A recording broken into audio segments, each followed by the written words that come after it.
ஆழ்ந்து கேளுங்கள். பரமசிவ பரம்பொருள் தன் ஸ்வபாவ சச்சித் ஆனந்தமயமாக தன்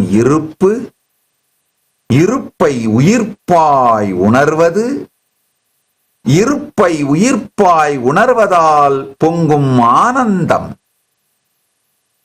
இந்த நிலையில் பரமாத்வைதத்தில் இருக்கின்றார். இந்த நிலையில் தன்னை தானே கொண்டாடவும் அனுபவிக்கவும் ஒன்று பலவாய் மலர்ந்து தன்னைத்தானே அவர் ஆனந்திக்கின்றார், அனுபவிக்கின்றார். அந்த ஒன்று பலவாய் மலர்வதே இந்த பிரபஞ்சம். ஈஸ்வரன், ஈசன் தான் இருப்பு நிலையிலிருந்து தன்னைத்தானே பலவாராய் அனுபவிக்க தான் பலவாய் மலர்ந்ததே ஈசனும் பிரபஞ்சமும். ஈசன் பலவாய் மலர்ந்து பிரபஞ்சத்தை ஆனந்தித்திருக்கையிலே அவன் பாகங்கள் சில இந்த பிரபஞ்சத்தை தானும் தனி சுதந்திரத்தோடு அனுபவிப்பதைப் போன்ற ஒரு உணர்வை உணர்கின்றது. ஆழ்ந்து கேளுங்கள். ஒரு இனிப்பை உங்கள் நா சுவைப்பது உங்கள் ஆத்மாவின் இருப்பினால்தான். இந்த உடலுக்குள் உங்கள் ஆத்மாவின் இருப்பு இல்லை என்றால் ஒரு இனிப்பை உங்கள் நா சுவைக்க இயலாது. ஆனால் சில நேரங்களில் உங்கள் நா தானே அந்த சுவையை சுவைப்பதாக கருதுவது போலே பரமசிவனின் சில பாகங்கள் தாங்களே இந்த உலகத்தை அனுபவிப்பதாக கருதும் பொழுது அந்த பாகத்திற்கு ஜீவன் என்று பெயர். அந்த ஜீவன் பரமசிவன் அனுபவிக்கின்ற பிரபஞ்சத்தை அனுபவிப்பதில்லை, தனக்கு என்று ஒரு சிறிய உலகத்தை உருவாக்கி கொண்டு அதை அனுபவிக்கின்றது. ஆழ்ந்து கேளுங்கள்.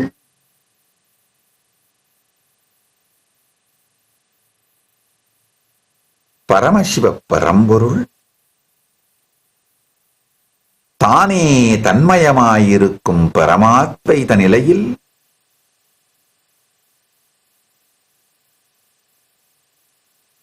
தன்னையே தானாய் தன்னில் தானாயிருந்து ஆனந்தத்தில் இருக்கின்றார்.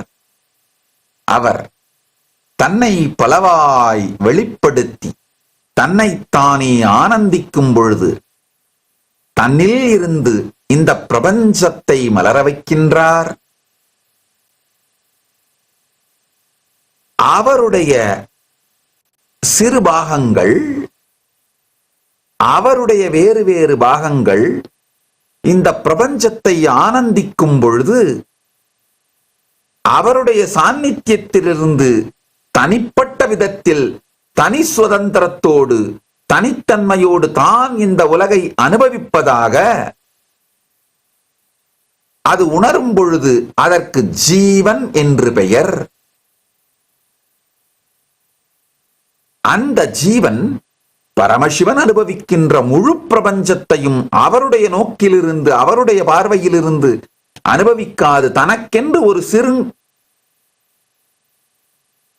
உலகத்தை உருவாக்கி கொண்டு அனுபவிக்கின்றது. அதுதான் சிற்றுலகம், ஜீவனுடைய உலகம். ஜீவன், ஜீவனுடைய உலகம், ஜீவ உலகம். ஆழ்ந்து புரிந்து கொள்ளுங்கள். நாம் எல்லோரும் இருப்பு பிரபஞ்சத்தை, பிரபஞ்சத்தின் இருப்பை, இருப்பு பிரபஞ்சத்தை அவ்வாறே உணர்வதில்லை. நம் சிற்றுலகத்தையே உணர்கின்றோம், காணுகின்றோம், அனுபவிக்கின்றோம், ஆராய்கின்றோம். சகலத்தையும் இந்த சிற்றுலகோடு மட்டும்தான் ஜீவன் செய்கின்றது. ஜீவனுடைய தன்னுலகமான சிற்றுலகத்தை தான் அனுபவிக்கின்றது. நாம் எல்லா ஜீவர்களும் சேர்ந்து அனுபவிக்கும் உலகம் கூட நம் உலகம், சிற்றுலகே தவிர இருக்கும் உலகம் அல்ல. Nityanandam, thank you for watching, and if you found the video enlightening, Please give it a like, share it with your loved ones, and subscribe to stay connected with us. don't forget to click the bell icon to receive the notifications.